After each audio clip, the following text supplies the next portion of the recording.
Hello everyone! Today we have the last active ruler of Ptolemaic Egypt, Cleopatra VII. She is known for her relationships with historical figures such as Julius Caesar and Mark Antony. Cleopatra ascended to the throne in 51 BC, and her political and diplomatic skills helped strengthen Egypt's position. But her death in 30 BC was the turning point that led to Egypt's annexation to the Roman Empire. Cleopatra's father, Ptolemy XIV, was known for his love affairs with both women and men. Cleopatra herself was very attracted to him and learned from childhood how to skillfully manipulate him to achieve her goals. It is said that a night with Cleopatra could cost a life. This woman was considered the most desirable woman in all of Egypt, and many claim that she could even kill her lovers. Cleopatra stood out for her education, even against the background of her contemporaries. She spoke 7 languages and could communicate freely without interpreters. When Cleopatra became queen, her name sounded like Thea Philopator, which means goddess who loves her father. Later she added loving the fatherland,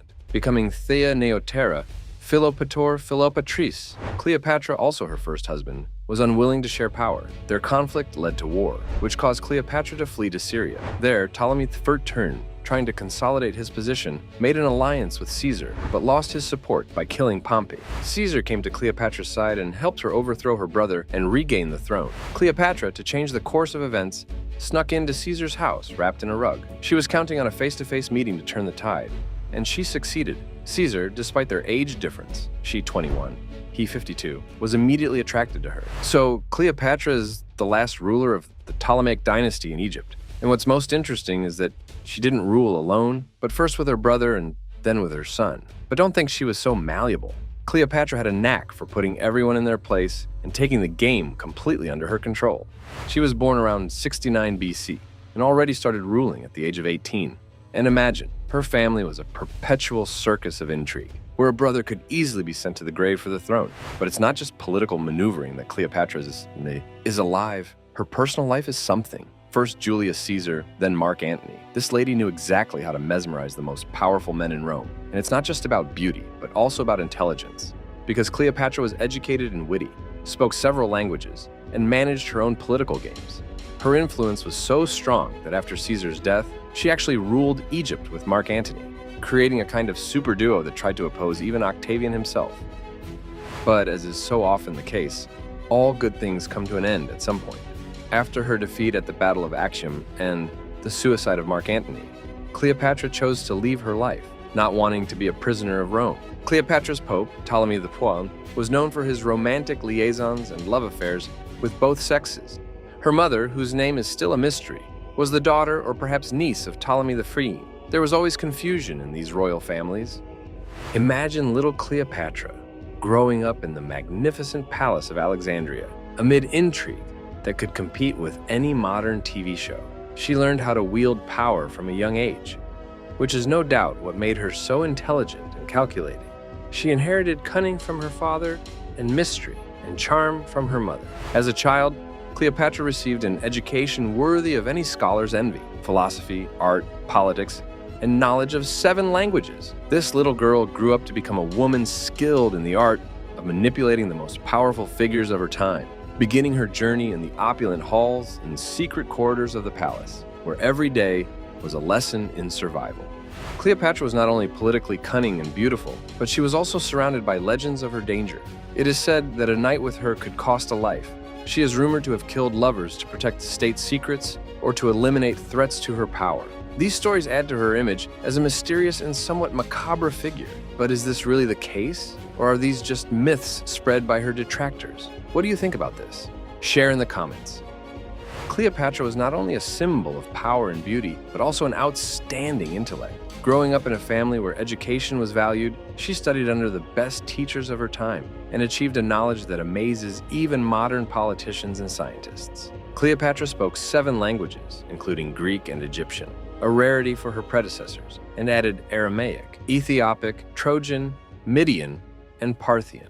This multilingualism allowed her to communicate directly with international diplomats, increasing her political influence. In addition to languages, she had a deep knowledge of mathematics, astronomy, philosophy, and medicine, making her one of the most powerful leaders of her time. When Cleopatra ascended to the throne, she chose the name Thea Philopator, which in Greek, Thea Philopator, translates to goddess who loves her father.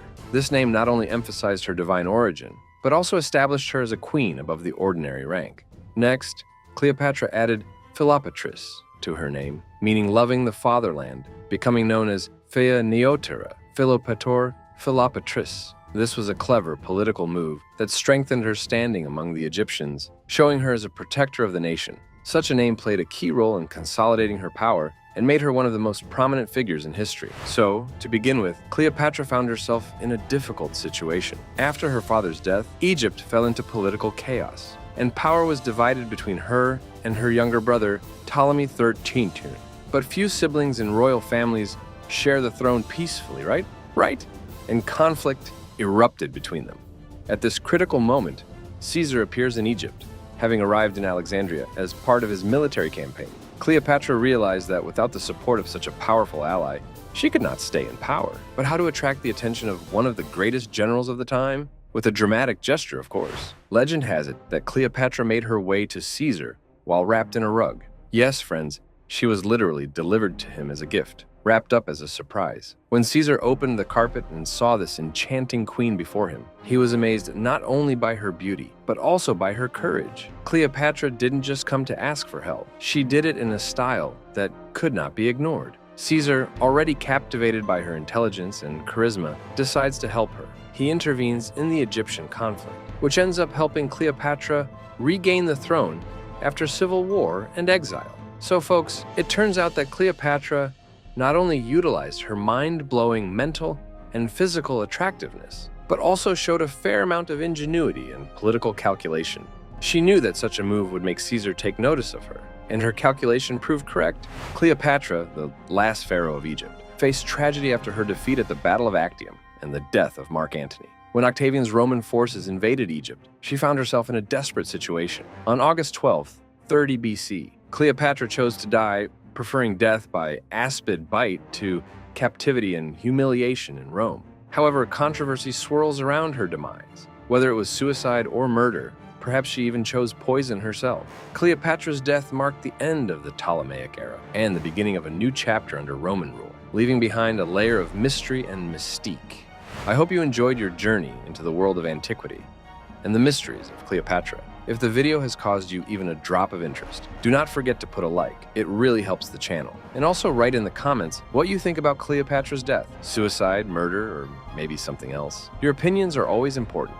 And of course, if you're not subscribed yet, hit the subscribe button and bell so you don't miss out on the many other interesting videos that are already in the pipeline. Thanks for watching, guys. See you soon.